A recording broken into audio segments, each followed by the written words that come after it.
Hello students, आज हम लोग पढ़ेंगे work done in case of graph. Last lecture में मैंने आपको पढ़ाया था कि जब भी कोई फोर्स किसी बॉडी पे एक्ट करता है और वो बॉडी कुछ इस तरीके से मूव करे सच दैट उसका डिस्प्लेसमेंट फोर्स के डायरेक्शन में हो, तब हम लोग क्या बोलते थे कि कोई भी फोर्स वर्क कर रहा है ना। वर्क डन के बारे में हम लोग पूरे डिटेल में डिस्कशन किए थे कि वर्क डन का डेफिनेशन क्या है, वर्क डन का फॉर्मूला क्या है ना, उसको कैसे कैलकुलेट करते हैं। लास्ट लेक्चर में आपको याद होगा बच्चों कि मैं आपको बताया था कि अगर फोर्स और डिस्प्लेसमेंट का एक ग्राफ दिया रहे तो फोर्स और डिस्प्लेसमेंट के ग्राफ का जो कर्व के नीचे जो भी एरिया होता है वो क्या दे रहा होता है, वर्क डन दे रहा होता है। तो आज जरा हम लोग उसको डिटेल में डिस्कशन करने जा रहे हैं कि कैसे उसको डील किया जाए, कब वर्क डन पॉजिटिव होगा, कब वर्क डन नेगेटिव होगा, है ना। तो आओ देखते हैं। देखो, जैसे सपोज करो कि हमारे पास कोई भी एक ऐसे ग्राफ दिया हुआ है, ये डिस्प्लेसमेंट का ग्राफ है, मतलब एफ और एस के बीच का ग्राफ है। सपोज करते हैं कि कुछ यूं इस तरीके से एक ग्राफ दिया हुआ है ना। मान लेते हैं कि ये x1 s1 है और ये है s2। मैं आपको लास्ट क्लास में ही बताया था बच्चों कि अगर मैं s पे ds ले लेता हूं, एक छोटा सा एलिमेंट s पे ds, अगर मैं इसकी बात करता हूं, इस छोटे से एलिमेंट की बात करता हूं, इसका कितना विड्थ है, ds विड्थ है ना।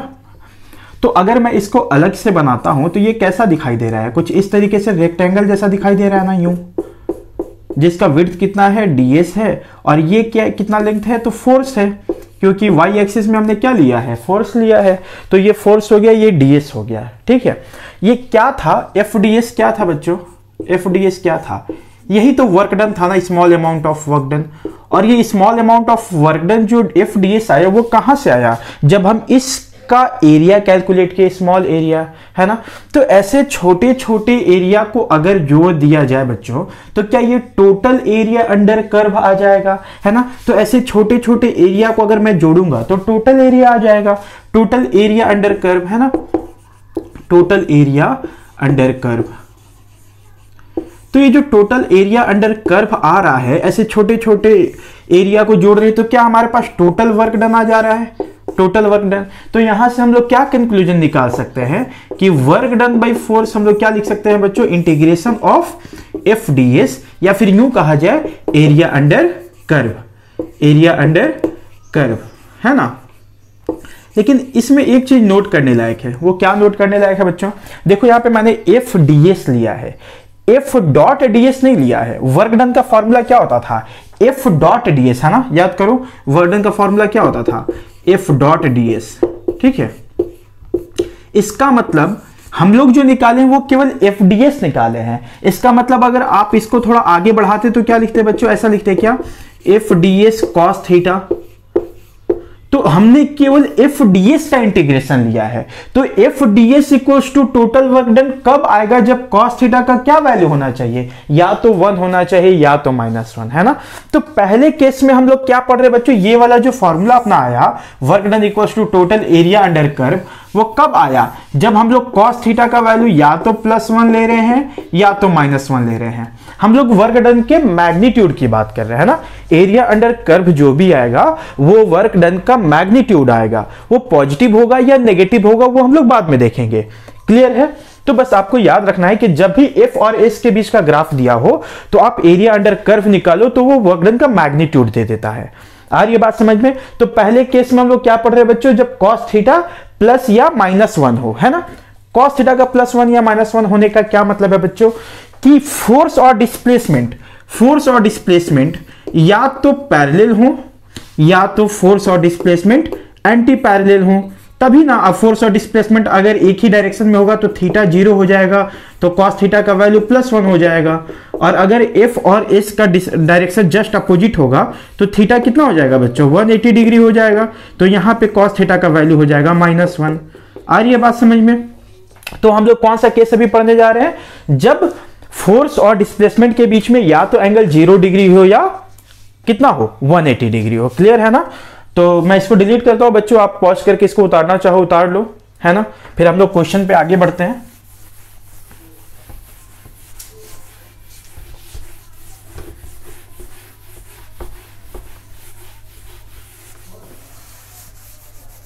देखो अभी हम लोग देखते हैं, हम लोग को ये तो पता चल गया बच्चों कि अगर एफ और एस के बीच का जो भी ग्राफ दिया हुआ है या जो भी कर्व दिया हुआ है, एरिया अंडर कर्व आप निकालोगे। एरिया अंडर कर्व कहने का क्या मतलब, उस कर्व और इस एक्सिस के बीच के एरिया को, तो आपको वर्क डन का मैग्नीट्यूड पता चल जाएगा। अब वो पॉजिटिव होगा या नेगेटिव होगा वो कैसे देखेंगे, ध्यान से देखना। जैसे मैं आपके सामने बच्चों 4 ग्राफ बनाता हूं, ध्यान से देखना।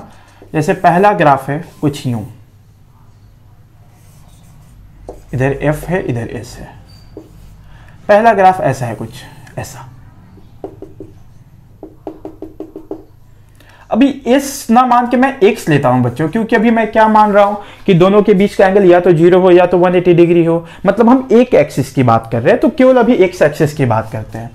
तो x एक्सिस पे मान लेते हैं ये x डिस्प्लेसमेंट को x से दिखा देते हैं, तो ये क्या हो जाएगा बच्चों x फाइनल और ये क्या हो जाएगा x इनिशियल, ठीक है। सिमिलरली एक और ग्राफ अगर हम लोग ले लेते हैं ऐसा कुछ,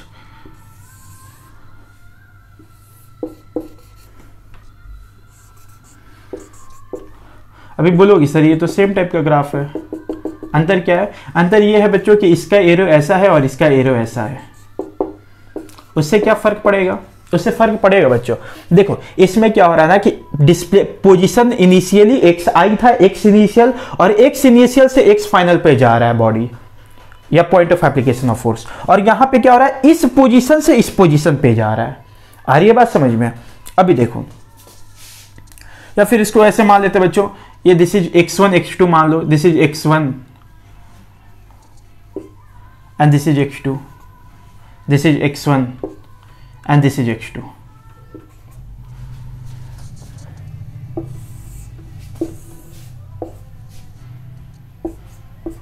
एक और ग्राफ बनाते हैं, फिर इसके बाद आपको डिटेल में समझाते हैं।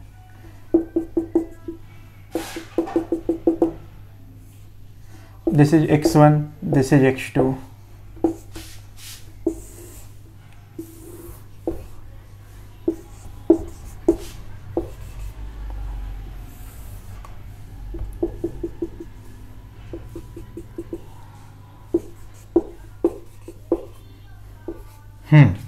तो ये 4 ग्राफ है बच्चों, इसमें हम लोग को वर्क डन का वैल्यू पॉजिटिव आएगा या नेगेटिव आएगा ये देखना है। ये तो पता है कि सर अगर इसका मैग्नीट्यूड मतलब एरिया निकाल लिया जाए तो वो magnitude of work done they देगा, बट ये पॉजिटिव होगा या नेगेटिव जरा इसके बारे में चेक करते हैं। मेरे को बताओ बच्चों, इस ग्राफ को जरा अगर ध्यान से देखा जाए तो इस ग्राफ में आप देख सकते हो कि ग्राफ अगर ऐसे है तो फोर्स एक्सिस के ऊपर अबेस, मतलब एक्स एक्सिस के ऊपर में है, मतलब किसी भी एक पॉइंट को लोगे तो फोर्स हमेशा पॉजिटिव दिखाई देगा, है ना। सपोज करो कि मैं इस पॉइंट को ले रहा हूं, तो यहां से अगर आप फोर्स देखते हो बच्चों तो ये तो पॉजिटिव ही है ना, यहां का हर एक पॉइंट पे फोर्स क्या है, पॉजिटिव है। तो यहां पे मैं लिख सकता हूं कि फोर्स कैसा है, हर जगह पॉजिटिव है। यूं डिस्प्लेसमेंट जो लिखोगे बच्चों, जो डिस्प्लेसमेंट है, डिस्प्लेसमेंट यहां पे कितना है, एफ। अगर डिस्प्लेसमेंट मैं लिखना चाहूं या फिर ऐसे लिखता हूं, चलो डिस्प्लेसमेंट इक्वल्स टू क्या हो जाएगा यहाँ पे x2 माइनस x1 है ना, final position minus initial position. Final position कैसे इसको मान ले रहे बच्चों, क्योंकि यहां से स्टार्ट, आप एरो को देख के समझ सकते हो कि यहां से पार्टिकल चला होगा x1 से और x2 पे गया होगा, तो this is the final position and this is the initial position. x2 minus x1, मेरे को बताओ ये x2 माइनस x1 पॉजिटिव होगा या नेगेटिव?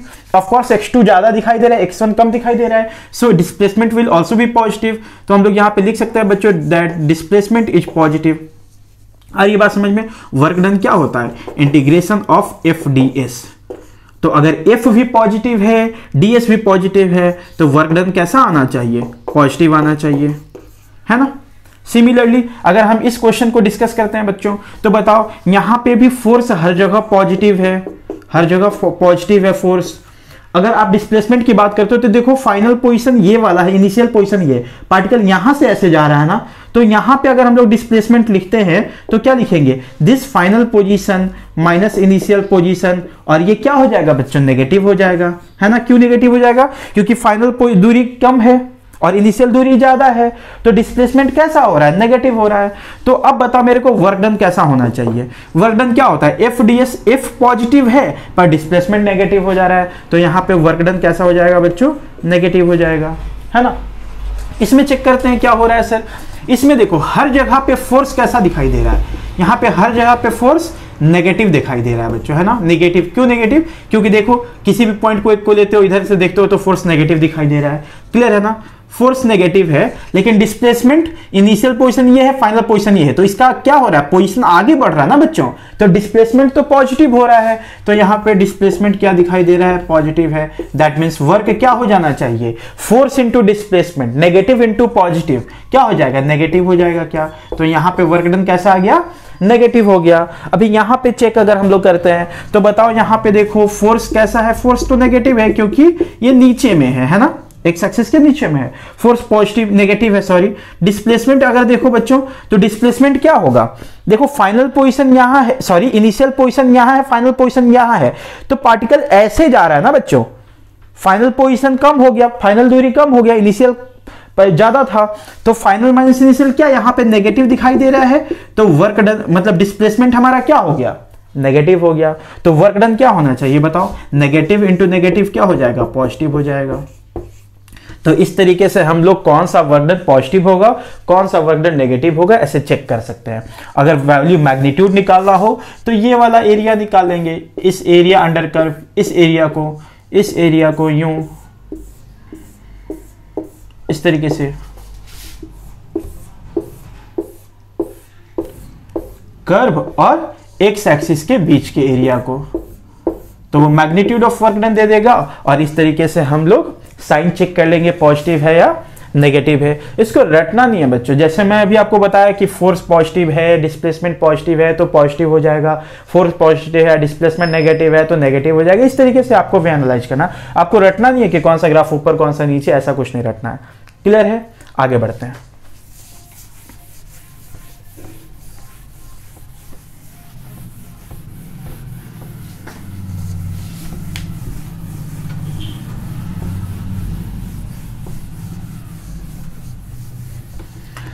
ठीक है, अभी इस पे कुछ क्वेश्चन करते हैं हम लोग, है ना।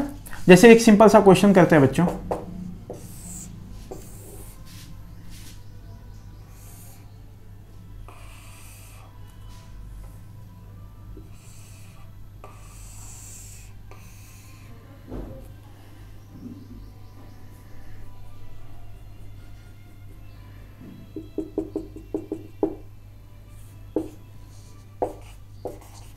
ये फोर्स जो बच्चों न्यूटन में दिया हुआ है और जो डिस्प्लेसमेंट है, जो पोजीशन है वो मीटर में दिया हुआ है ना। और ग्राफ कुछ इस तरीके से एरो दिया हुआ है, मतलब पार्टिकल इधर से आगे बढ़ रहा है, ठीक है, एक पॉजिटिव एक्स एक्सिस में आगे बढ़ रहा है। तो मेरे को बताओ सबसे पहले ये वाला जो वर्क डन होगा पॉजिटिव होगा या नेगेटिव होगा। देखो यहां से यहां फोर्स हमेशा पॉजिटिव है और डिस्प्लेसमेंट भी, इनिशियल पोजीशन कम है, फाइनल पोजीशन ज्यादा है, तो डिस्प्लेसमेंट भी अपना क्या आ रहा है, पॉजिटिव आ रहा है। तो यहाँ वाला वर्क डन कैसा होगा, पॉजिटिव होगा। यहाँ पे देखो बच्चों फोर्स हर पॉइंट पे नेगेटिव है, नेगेटिव में नीचे में है ना, तो फोर्स नेगेटिव है पर पार्टिकल आगे बढ़ रहा है, तो डिस्प्लेसमेंट तो पॉजिटिव है, तो नेगेटिव इंटू पॉजिटिव कैसा हो जाएगा, वर्क डन नेगेटिव हो जाएगा। तो ये वाला एरिया नेगेटिव और ये वाला एरिया पॉजिटिव मिलेंगे। तो कैसे निकालेंगे बच्चों, चलो मैं डेटा ले लेता हूं। मान लो कि ये वाला जो है ये कुछ वैल्यू है 3 मान लेते हैं, ये वैल्यू है कुछ 2, ये वैल्यू है 6, ये वैल्यू है 10। अभी आपको निकालना है, या 10 नहीं मान करके बच्चों इसको, हाँ 10 ले लेते हैं, ठीक है। और ये वाला वैल्यू ले लेते हैं, डेटा कुछ भी दिया रह सकता है किताबों में, अपने को कॉन्सेप्ट समझना है। ये मान लेते हैं ये भी 3 दिया हुआ है, -3। तो आप कैसे सॉल्व करोगे बच्चों बताओ। चलो इसका एरिया ले लो, इसका एरिया ले लोगे तो कैसे लिखोगे, ये वाला एरिया पूरा लिखोगे, है ना। तो ये वाला एरिया निकालो, कैसे निकालोगे, तो सबसे पहले हम लोग इस ट्रायंगल को, इसको 2 पार्ट में तोड़ देते हैं बच्चों। इस ट्रायंगल का एरिया निकाल लेते हैं, फिर इस रेक्टेंगल का एरिया निकाल लेंगे। इस ट्रायंगल का एरिया कितना हो जाएगा, half into base into hypotenuse, तो कितना हो जाएगा, हाइट हाफ हो गया, बेस कितना है तो 2 है, हाइट कितना है बच्चों तो 3 है, प्लस इसका एरिया निकाल लो इस रेक्टेंगल का, तो इसका लेंथ कितना हो जाएगा 6 - 2 4 हो जाएगा, इनटू इसका हाइट कितना है तो 3 है। उसके बाद इसका जो एरिया निकालोगे बच्चों वो माइनस में लिखोगे ना, क्यों, क्योंकि यहां पे हम लोग अभी साइन चेक किए थे, तो ये माइनस लिखेंगे और ये वाला एरिया कैलकुलेट कर देंगे ऐसे। ये एरिया कितना हो जाएगा, इसका लेंथ कितना है, ये 10 है, ये 6 है, तो ये लेंथ कितना हो जाएगा बच्चों बताओ, क्या ये 4 हो जाएगा, है ना। और ये वाला कितना है, तो देखो 3 दिया हुआ है, 3 तक गया है, तो कितना लिख दोगे 4 × 3। ऐसा तो नहीं सोच रहे बच्चों कि सर इसको -3 क्यों नहीं लिख लिए, -3 नहीं रखना, -3 रखोगे तो फिर यहाँ पॉजिटिव हो जाएगा, वो माइनस अगर रख दोगे तो अपने आप नेगेटिव हो जाता। तो वैसे अपन नहीं देख रहे, अब हम लोग केवल यहाँ पे मैग्नीट्यूड लिखेंगे, कितना लेंथ है कितना ब्रेथ है सब पॉजिटिव में, क्योंकि साइन वर्क डन का हम लोग ऑलरेडी लिख चुके हैं कि ये माइनस है कि प्लस है। आ रही है बात समझ में ना।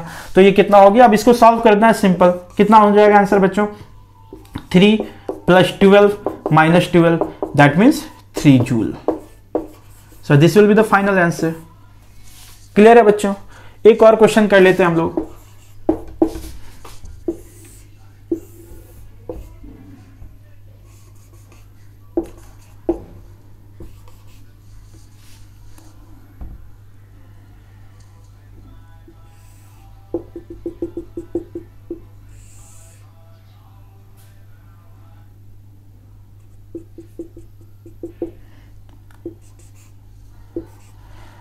ये ग्राफ है कुछ बच्चों, अभी इसमें कैलकुलेट करना है। मैं डेटा प्रोवाइड कर देता हूँ पहले। ये मान लो आप 4 है, -4 नीचे में है, तो बच्चों ये वाला अभी 4 प्लस में ले लो, इसको आप मान लो 3 मान लो, इसको आप 5 मान लो, है ना।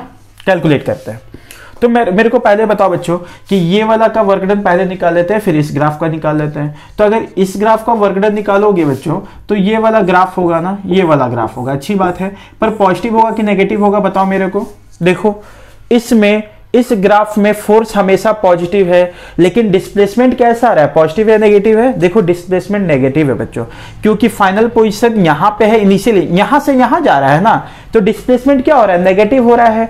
फाइनल पोजीशन 0 है, इनिशियल पोजीशन 3 है। तो अगर आप इस केस में डिस्प्लेसमेंट लिखते तो क्या लिखते, final position minus initial position, तो फाइनल पोजीशन तो 0 है, इनिशियल पोजीशन -3 मतलब 3 है, तो फाइनल माइनस इनिशियल -3 नेगेटिव हो जा रहा है ना। तो इस केस में डिस्प्लेसमेंट अपना क्या है, नेगेटिव है, पर फोर्स पॉजिटिव है। तो वर्क डन कैसा होना चाहिए, पॉजिटिव इंटू नेगेटिव, नेगेटिव होना चाहिए। So this work will be negative, है ना, ये नेगेटिव होगा बच्चों। इसका जरा चेक करो तो देखो यहां पे हर एक पॉइंट पे फोर्स नेगेटिव है, डिस्प्लेसमेंट भी नेगेटिव है, क्योंकि हाईयर पोजीशन से लोअर पोजीशन पे जा रहा है ना बच्चों। देखो 5 से 3 पे जा रहा है, तो डिस्प्लेसमेंट तो नेगेटिव हो गया और फोर्स भी नेगेटिव है, ग्राफ में दिखाई दे रहा है। तो ये वाला नेगेटिव इंटू नेगेटिव, फोर्स भी नेगेटिव डिस्प्लेसमेंट भी नेगेटिव, तो नेगेटिव नेगेटिव पॉजिटिव हो जाएगा। So this work will be positive. और कितना ग्राफ हो जाएगा, ये एरिया ये वाला हो जाएगा। बस अब साइन के साथ हम लोग को वैल्यू पुट कर देना है ना। वर्क डन कितना लिख दो, तो इसका एरिया कितना होगा बच्चों, ये वाला लेंथ 3 है और ये 4 है, तो कितना हो जाएगा 3 × 4। पर ये पॉजिटिव वर्क डन लिखना है कि माइनस में लिखना है बच्चों, नेगेटिव लिखना है ना, क्योंकि अभी साइन चेक किए हैं। इसका बताओ कितना एरिया हो जाएगा, half into base into height. Base कितना हो जाएगा 5 × 3 2 हो जाएगा, और हाइट कितना हो जाएगा 4 हो जाएगा। इसको पॉजिटिव में लेंगे ना, क्योंकि देखो अभी साइन चेक किए थे, तो वर्क डन अपना कितना हो गया -12 + 4 मतलब -8 joule. So this is the total work done, है ना। अब कई किताबों में बच्चों ऐसा लिखा रहता है ना कि अगर एक्स एक्सिस के ऊपर में ग्राफ होगा तो हमेशा पॉजिटिव लेंगे, और एक्स एक्सिस के नीचे में ग्राफ होगा तो हमेशा नेगेटिव लेंगे। ये बिल्कुल गलत है। आप देख पा रहे हो बच्चों, यहां पे एक्स एक्सिस के ऊपर में ग्राफ है फिर भी नेगेटिव है, एक्स एक्सिस के नीचे में है ग्राफ फिर भी पॉजिटिव है ना। ये इस बात पे भी डिपेंड करता है कि आपका डिस्प्लेसमेंट कैसा है। इस एरो का बहुत इंपॉर्टेंस है, अगर एरो नहीं दिया है तो क्वेश्चन समझो इनकम्प्लीट है। आ रही है बात समझ में। तो आप ऐसे ही चेक करोगे, है ना। मैग्नीट्यूड निकालने के लिए एरिया निकाल दोगे, और साइन कैसे चेक करेंगे बच्चों, ये देखिए कि फोर्स पॉजिटिव है, डिस्प्लेसमेंट पॉजिटिव है, नेगेटिव है, दोनों को मल्टीप्लाई करने पे क्या आएगा, जैसे कि अभी हम लोग किए हैं। आप इसको 1 मिनट पॉज करके उतार लो बच्चों, आगे बढ़ते हैं, है ना।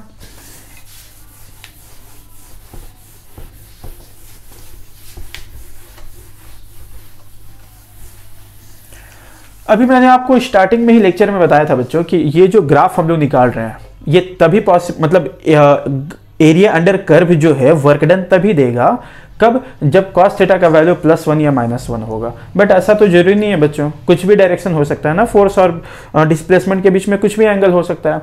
तो उस केस में आपको बच्चों तीनों कंपोनेंट का वर्क डन निकालना होगा। मतलब x कंपोनेंट के लिए अलग से निकालना होगा, y कंपोनेंट के लिए अलग से निकालना होगा, और z कंपोनेंट के लिए अलग से निकालना होगा। जैसे कि एक क्वेश्चन मैं आपसे कराता हूं बच्चों, जैसे आप सपोज करो, अगर मैं मान लेते हैं वर्क डन लिखता वर्क डन लिखता dw, तो मैं कैसे लिखता बच्चों, ऐसा लिखता क्या, f डॉट ds, है ना। अगर मैं डिस्प्लेसमेंट को कुछ ऐसे कंपोनेंट फॉर्म में लिखता हूं बच्चों, और फोर्स को भी कंपोनेंट फॉर्म में, मतलब fx i cap plus fy j cap plus fz k cap dot displacement को लिखो कंपोनेंट फॉर्म में dx i cap plus dy j cap plus dz k cap, इस तरीके से, ठीक है। अभी मेरे को टोटल वर्क डन, अच्छा थोड़ा सा और आगे बढ़ लेते हैं, उसके बाद बताते हैं बच्चों। देखो जब भी डॉट प्रोडक्ट करते हैं तो कैसे करते हैं, x को x वाले के साथ, i j कैप वाले को j कैप वाले के साथ, इस तरीके से करते हैं ना। तो अपन लिख सकते थे क्या, fx dx plus fy dy plus fz dz, है ना। अभी टोटल वर्क डन निकालने के लिए क्या हम लोग को ऐसे इंटीग्रेट करना चाहिए बच्चों, इस तरीके से। तो देखो टोटल वर्क डन जो निकलेगा वो क्या आएगा, integration of fx dx plus integration of fy dy plus integration of fz dz। इसका मतलब ये क्या है बच्चों, मतलब fx और x के बीच के ग्राफ का एरिया, है ना। fx और x का जो ग्राफ दिया होगा उसका एरिया। तो हम लोग इसको कैसे लिख सकते हैं बच्चों, work done equals to area of fx into x curve plus area किसके किसके बीच का बच्चों, fy और y के बीच के कर्व का प्लस एरिया fz और z कर्व का। सो इसको तीनों को ऐड करोगे तब आपका टोटल वर्क डन फाइंड होगा, है ना। चलो इस पे मैं एक क्वेश्चन करा देता हूं ताकि आपको क्लियर हो जाए बच्चों।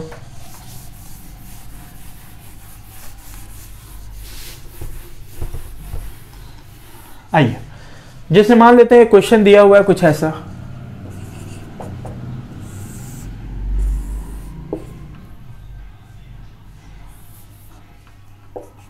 ये fx और x के बीच का ग्राफ है इस तरीके से। ये मान लेते हैं 4 है और यहां से यहां 3 है। ये सब कुछ ऐसा यूनिट में, मतलब ये मीटर में, ये न्यूटन में है। fy का देख लेते हैं, ग्राफ कैसा दिया है, fy और y के बीच का ग्राफ कुछ ऐसे दिया हुआ है इस तरीके से। fz और z के बीच का ग्राफ कुछ ऐसे दिया हुआ है बच्चों।